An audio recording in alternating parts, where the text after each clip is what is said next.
Feels good to just ride. Can't tell you how many times I've just stepped onto the bike, and as soon as I get on it, it's just immediate like relaxation. And there are a few things in this world that do that.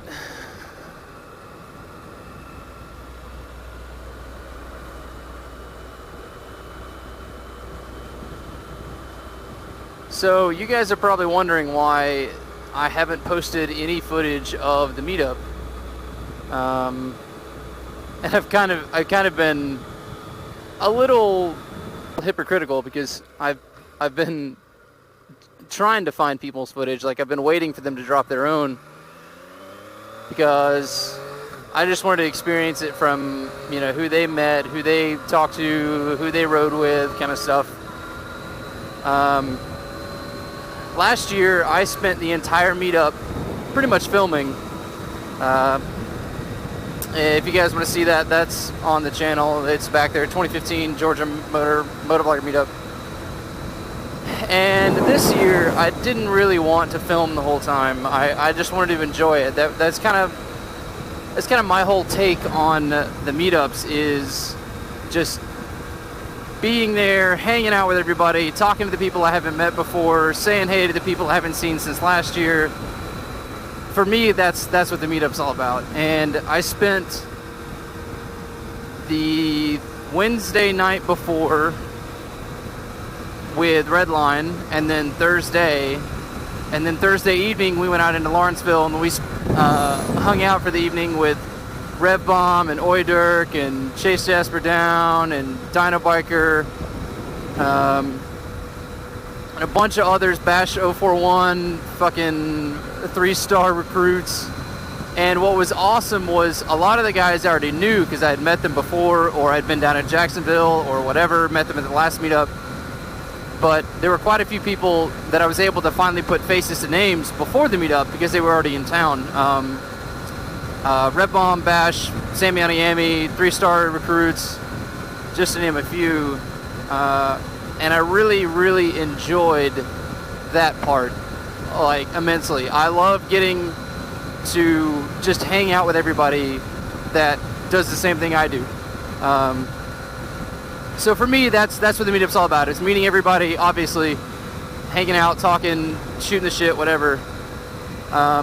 So the entire week, I didn't film anything except, I believe, the Wednesday and Thursday that Redline and I were together. We went up to Blood Mountain, and I deleted all that footage to make way for, in case I wanted to film for the ride, or the meetup.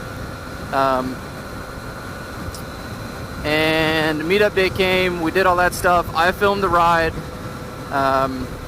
but for, as I'm sure most of you had heard, obvious reasons being that a very good friend of mine ended up getting hit on the ride,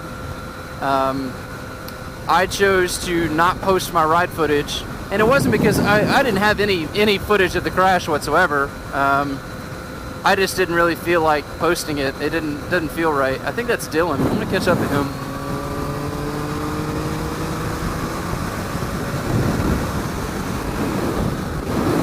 Hello, buddy. Wave. You're on camera.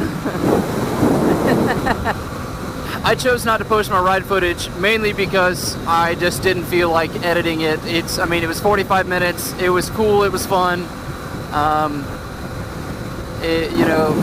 For those of us who completed the ride, everything went successful. There wasn't anything that was, bad that happened.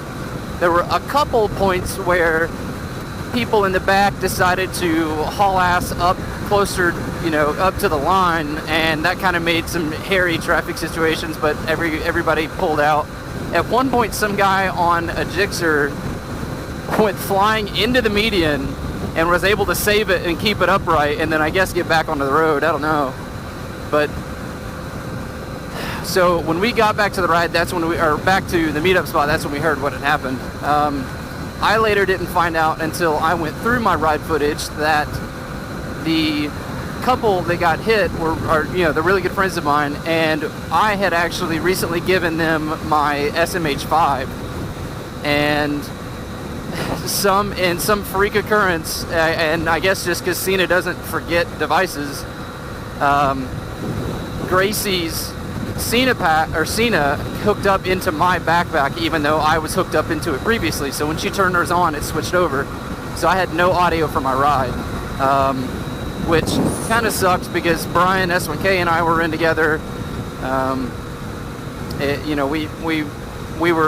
We were blocking with each other, so we were talking back and forth, which is being the fact that it paired into my friend's audio is also another reason that I didn't want to post my footage. The meetup was a lot of fun, and I'm not by any means going to bash anyone for anything. I think that things could have been done a little bit differently, handled differently, but I mean, that's water under the bridge now. There's no reason to, shoot anybody.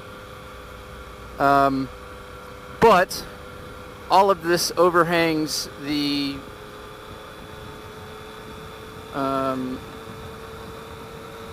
thought behind when you do these big meetups and you have a bunch of people that come out. There's no,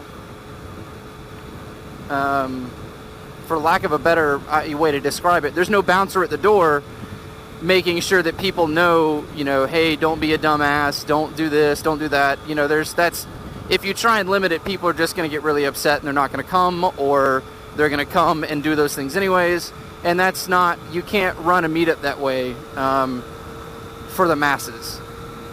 If everybody's on board, if everybody has that same thought process, then you can. And that totally works and it makes sense.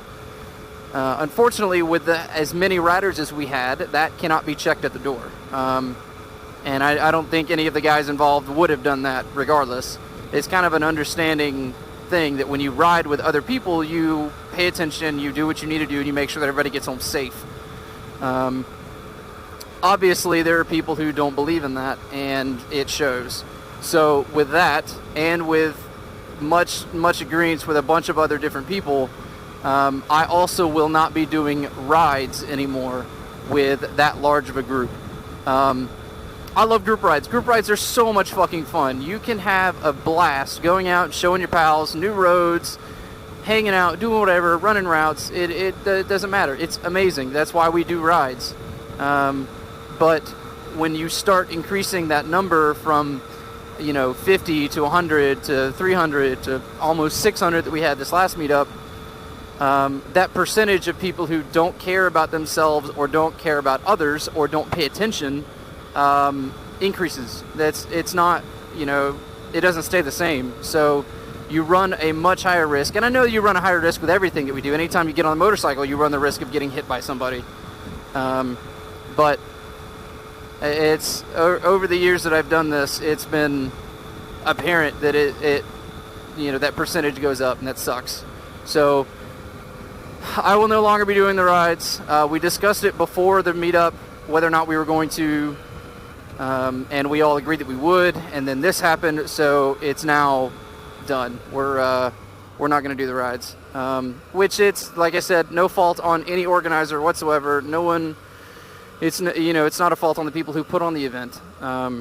It's just that, you cannot control that big of a population how you want to, no matter how well things went up front. Like I said, I was up the front almost the whole time until I blocked, and then I would go back up front again, and everything worked out perfect. It was wonderful. But obviously not so much in the back or in the middle, wherever it was. Now, don't take this negatively, and don't take it as a fuck you. It's just because I don't feel like experiencing that again. I spent almost 9 hours in ICU Saturday night,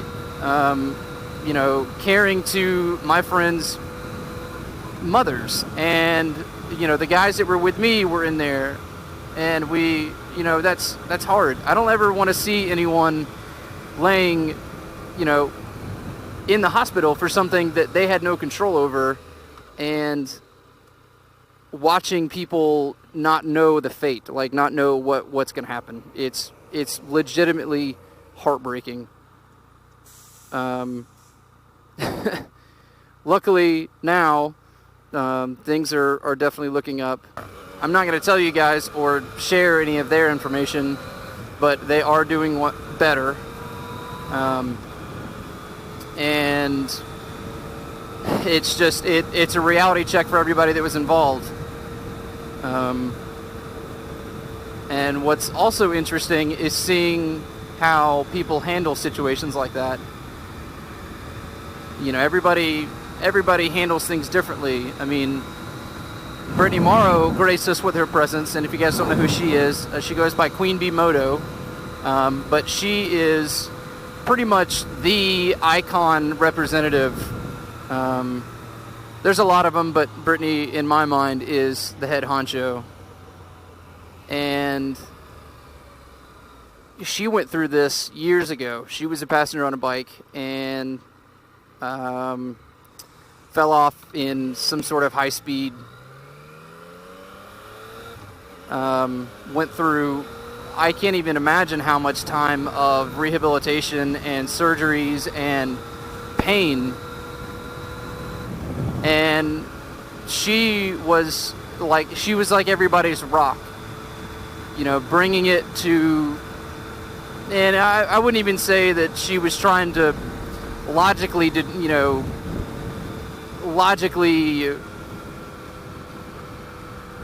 make everybody realize what's going on, but, you know, she definitely, being someone that's gone through it before, she definitely gave us a much more real representation of what to expect. And I appreciate that. It takes a lot for somebody to use their own experiences with what they've gone through and share it with people to the point where it'll help you get through if you're going through it yourself, or if you're someone, you know, a loved one who's helping someone go through it. There is a long, long road ahead of my friend, and it sucks. But I will be damned if I am not on that road with him.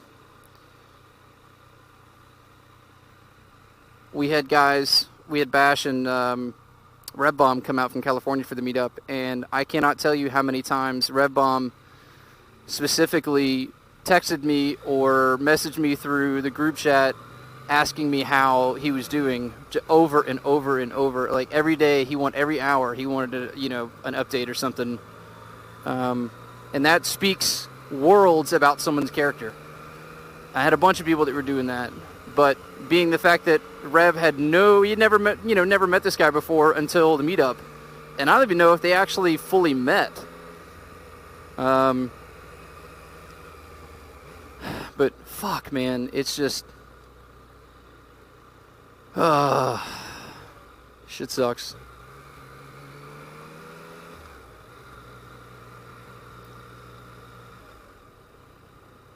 So, for everybody who was involved, thank you.